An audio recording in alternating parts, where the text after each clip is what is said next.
بسم الله الرحمن الرحیم. مخکې دا ذکر شو چې دا علم النحو چې دا نو د دې موضوع له دا کلمه او کلام دی، یعنی په علم النحو کې به مونږه د کلمې او د کلام بحث کوو، د دې باره کې به خبره کوو. فصل نمبر 1 چې دی نو دا د کلمې او د کلام په باره کې دی. جو بات آدمی کی زبان سے نکلے اس کو لفظ کہتے ہیں. کما خبره چې د انسان د خلین روزی نو آغیتا لفظ ویلی کی. پھر لفظ اگر بامانا ہے تو اس کا نام موضوع ہے. بیا لفظ چې دی نو کو د دې معنا وی نو دیتا موضوع ویلی کیږي، اور اگر بیمانا ہے تو محمل، او کو چرته دې معنا نوی نو دیتا محمل ویلی کیږي. یعنی د انسان د خلین چې سر روزی نو آغیتا لفظ وی، او لفظ چې دی نو کو چرته کې د دې معناوی نو دې ته بیا لفظ موضوع وي، او کو معنا یې نوی نو دې ته بیا لفظ محمل وي. اوس چې د کم لفظ معنا نشته محمل دی نو د هغې باره کې مخکې خبرې ته ضرورت نشته، نو پاتې شو لفظ موضوع. نو لفظ موضوع عربی زبان میں لفظ موضوع کی دو قسمیں ہیں. په عربی ژبه کې د لفظ موضوع چې دی نو دوا قسمونه دي، مفرد اور مرکب.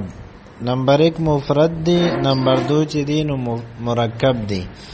مفرد اس اکیلے لفظ کو کہتے ہیں. مفرد چې دی نو دا آغا یوازی لفظ ته ویل کیږي جو ایک معنی بتائے، چې آغا یو معنی اوخی، اور اس کو کلمہ بھی کہتے ہیں، او دیتا کلمہ هم ویلی شي.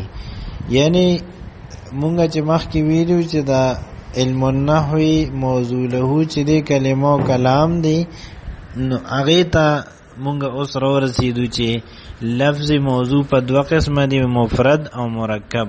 او بیا دا مفرد چې دی نو دې ته کلمه ویلی کیږي، چې دا د علم النحو د موضوع له یو اړخ دی، یو جانب دی. کلمہ کی 3 قسمیں ہیں. کلمہ چې دا نو د دې 3 قسمونه دي. نمبر 1 اسم، نمبر 2 فعل، نمبر 3 حرف. اسم وہ کلمہ ہے. اسم چې دی نو دا د کلمې هغه قسم دی جس کے معنی بغیر دوسرے کلمہ کے ملائے معلوم ہو جائے، چې د دې معنی بغیر د بلی کلمې سره د یو ځای کېدو نه معلوم شي. اور اس میں تینوں زمانوں میں سے کوئی زمانہ نہ پایا جائے. او 3 زمانی دی، تیر شوی زمانہ چې ماضی وتوي، موجوده زمانہ چې حال وتوي، آینده زمانہ چې هغه ته مستقبل وي. نو ماضی، حال او مستقبل په دې دریو کې یو زمانہ هم په دې معنا د اسم کې نوی موجوده. جیسے رجلن، د رجل معنا د سړی. اوس د رجل چې دی نو دا بل کلمې سره یو ځای شوی نه دی، او د دینه معنا چې دی نو مونږ ته معلومه شوه چې سړی دی. او دغه شانته علم، پویا، علم، نو د علم نه مونږ ته معنا معلومه شوه اگر چې دا بل کلمې سره یو ځای شوی نه دی.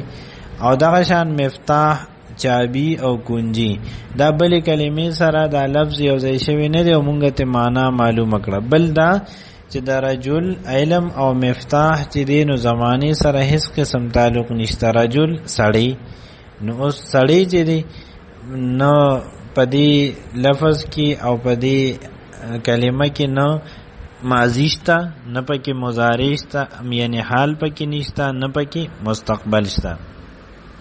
دغه شان علم او مفتاح هم د دې زمانه سره هیڅ قسم تعلق نشته. بیا مخکې دا اسم چې دی نو دا په 3 قسمه باندې دی، یعنی کلمه په 3 قسمه ده، اسم، فعل، حرف. او بیا اسم چې دی نو هغه ځان له په 3 قسمه باندې دی، چې هغه کې یو جامد دی، بل مصدر دی، او بل مشتق دی. اسم کی 3 قسمه ده. اسم 3 قسمونه دي، اسم جامد او اسم مصدر او اسم مشتق. جامد و اسم ہے. اسم جامد چې دی نو دا هغه اسم دی جو نہ خود کسی لفظ سے بنا ہو اور نہ اس سے اور کوئی لفظ بنتا ہو، چې نه دی په خپل د یو لفظ نه جوړ شوی وي او نه د دنه بل یو لفظ جوړیږي. یعنی په عربي زبان کې داسې یو لفظ دی، داسې یو اسم دی چې هغه په خپل د بل نه جوړ شوی نه دی او نه د دنه بل یو لفظ چې دی نو هغه جوړیږي، لکه رجل او فرس وغیرہ. رجل دا اسم جامد دی، نه دا په خپل د بل لفظ نه جوړ شوی دی، نه د دینه بل یو لفظ جوړیږي او معنی دا سړی. او فرس چې دی نو دا اسم جامد دی، نه دا په خپل د بل لفظ نه جوړ شوی دی، نه د دینه بل یو لفظ هغه جوړیږي او معنی د فرس چې دی نو هغه دا اس. نمبر 2 اسم مصدر. اسم مصدر وہ اسم ہے، اسم مصدر آغا اسم دے کہ جو خود تو کسی لفظ سے نہیں بنتا، دے پخپلا دا یو لفظ نہ چدین جوڑ شوی نوی، مگر اس سے بہت لفظ بنتے ہیں لیکن دا دینا ڈیر الفاظ چدین آغا جوڑی گی، جیسے نصر ضرب وغیرہ. نصر او ضرب دا اسم مصدر دی او دا پخپلا دا سن جوڑ شوی ندی، بلکہ دا د دین نور الفاظ چې دینو هغه جوړیږي. نصرون معنی د مدد کول، د دین جوړیږي. ناصرون، منصورون، نصرا، ینصرو، دا ټول د دین جوړیږي. دغه شانته ضربون مصدر دی، نو دا په خپل د سره جوړ شوی نه دی، خو د دین جوړیږي. ضاربون، مضروبون، ضربا، یضربو، اضرب وغیرہ وغیرہ. مشتق وہ اسم ہے، مشتق چې دینو دا هغه اسم دی جو مصدر سے بنا ہو، کم چې د مصدر نه جوړ شوی وي. جیسے ضربن سے ضاربن، اوس د ضربن مصدر نه ضاربن جوړ شوی دی، نو ضاربن ته مونږ وایو اسم مشتق. او دا نصرن مصدر نه جوړ شوی دی، ناصرن، نو ناصرن ته مونږ وایو اسم مشتق. فعل کلمه په درې قسمه ده، اسم، فعل او حرف. نو د کلمې دویم قسم چې دی نو هغه فعل دی. فعل وہ کلمہ ہے، فعل چلین دا آغا کلمہ دا جس کے معنی دوسرے کلمہ کے ملائے بغیر معلوم ہو جائے، چی دا دی معنی آغا بل کلمے سرا دا یوزے کولونا بغیر معلوم شی، اور اس میں کوئی زمانہ بھی پایا جائے او پدے کی یو زمانہ ہم امندل شی. یعنی دا لومبی صفت چې دین آغا د فعل او د اسم شریک دی، چې دا بل کلمې سره یوځای شوی نه وي نو هم خپل معنا ورکوي، که اسم دی که فعل دی.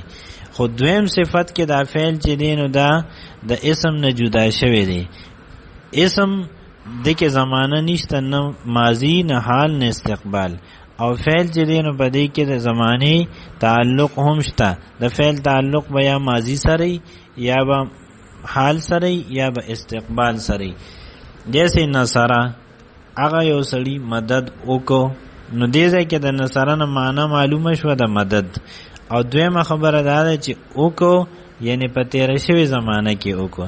ینصرو هغه یو سړی مدد کوي یا به وکړي، نو د دې هم تعلق دی د زمانې سره. او ضربه هغه یو سړی وهل وکړل، نو د دې هم تعلق دی د تیرې زمانې سره، او معنی په خپل ورکړه بغیر د بلې کلمې د ملاولو نه. دا شانتی یضربو هغه یو سړی وهل کوي یا به وکړي، نو د دې تعلق د حال سره دی یا د استقبال سره دی، او معنی ورکړه بغیر د بلې کلمې د پیوس کېدو نه. فعل کی 4 قسمیں ہیں. فعل چې دینو دا په 4 قسمه دي، ماضی، مضارع، امر، نهی. ان کی تعریف علم الصرف میں بیان ہو چکی. د دې تعریفونه چې دینو هغه په علم الصرف کې بیان شوی دي. فعل ماضی هغه فعل دی چې د دې تعلق د تیر زمانه سره. فعل مضارع چې دینو دا هغه فعل دی چې د دې تعلق یا د حال سره یا د استقبال سره.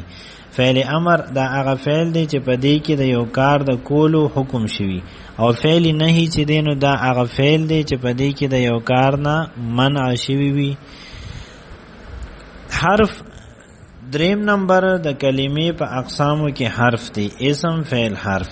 حرف وہ کلمہ ہے، دا حرف هغه کلمہ ده جس کی معنی دوسری کلمہ کې ملائے بغیر معلوم نہ ہو، چې د دې معنی بلې کلمې سره د یو ځای کولو نه بغیر معلوم نی. یعنی اسم یوازې خپل معنا ورکوي، فعل یوازې خپل معنا ورکوي، لیکن حرف داسې نه دی. دی چې کمی پورې بلې کلمې سره یو ځای شوي نی نو دی خپل معنا نه ورکوي، جیسے من او فی. نو من چې د دې معنا ابتدا ده، لیکن د من نه ابتدا نه معلومیږي. دغه شانتی فی چې دی نو د دې معنا دا دخول لی، لیکن د فی نه دخول نہ معلومیگی کہ جب تک ان حرفوں کے ساتھ کوئی اسم یا فعل نہ ملے گا سو پورے چھ دی حرفونو سره اسم یا فعل اغا یوزی شوینی ان سے مستقل معنی حاصل نہ ہوگا، نو د دین با مستقل معنی چھ دینو اغا نہ حاصلیگی. جیسے خرج زید من الدار، زیدوت من الدار د کورنا، نو اس دې ځای کې چې د من سره دار یو ځای شو نو د دې نه معلومه شوه چې د زید دا وتل چې دی د هغې ابتدا شوې ده د کور نه. دغه شانته دخله عمرو فی المسجد، امر داخل شو په جماعت کې، نو د فی نه د دخول معنا مراد واغشتلی شو د ظرفیت معنا، لیکن علا چې کله د دې تعلق راي د دخله او عمرون او مسجد سره د دې د ملاول نه بغیر د فی خپل معنا د ظرفیت او د دخول نه ور کوي. حرف کی دو قسمه، حرف چې دی دا په دوه قسمه دي، عامل او غیر عامل. د دې تفصیل چې دی نو هغه رستو په کتاب کې را روان دی.